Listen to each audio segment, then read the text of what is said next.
We're with Cowboy coach Doug Meacham as the Cowboys get ready to face Arizona in Tucson. And let's start with this. Rodney Fields, Trent Howland, they've both been very productive.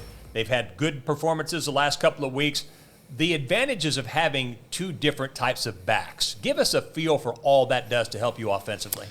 Well, I think defensively, you have to consider maybe changing personnel for a bigger back. Like you may have a dime or a nickel package out there, and then you get a 240-pounder. All of a sudden, you may have to put an extra linebacker or an extra D lineman. And what it allows us to do is maybe shrink their defensive call sheet because, if it's just a normal situation, you have your normal calls, you probably have a whole lot of calls in that situation. And, when you put a bigger back in there, you may have to substitute a lineman or another linebacker.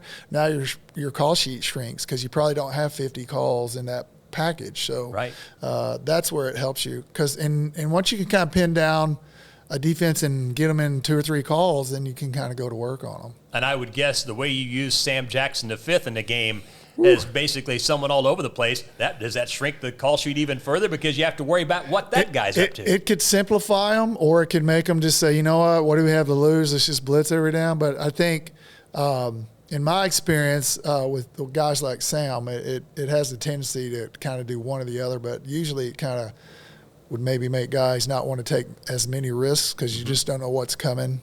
Right. You don't know what's in store because there's not enough samples of what Sam's done. He's run some trick plays, but and not to say we may not continue doing that, but I do think it could calm them down. And if that's the case, then that's good. If it doesn't, then we'll go on with the next plan. So Arizona, statistically, a very, very good defense among the national leaders in several categories. Yeah. What's sort of their temperament? Are they typically aggressive? I mean, they've intercepted 6 passes. I mean, they've just got big numbers, good numbers, I should say, all over the place. What's their temperament?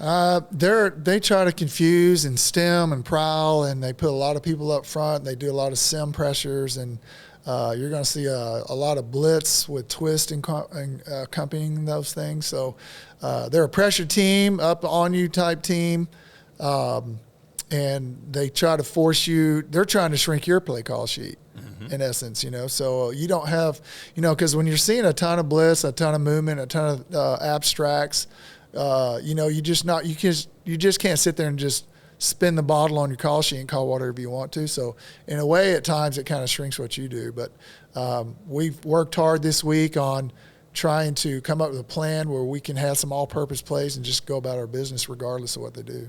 Arizona offensively is not a team that takes a lot of deep shots, and really a very small sample size of deep shots, but then you look at their yards per carry rushing, and you see that whatever they're doing is working because they've had some great success rushing the football. Yeah, so like I mentioned before, if you're a RPO team and you're throwing the perimeter game, it's basically triple option. So you can hand it off based on an end. If the end gives you a pull read, you pull it. If you don't, you hand it. And if you pull it and you have an RPO attached to it, if everybody's covered, you run it. If somebody's uncovered, you throw it. So it's basically triple option with the variety of runs that you could run, counters, inside zone, stretch zones.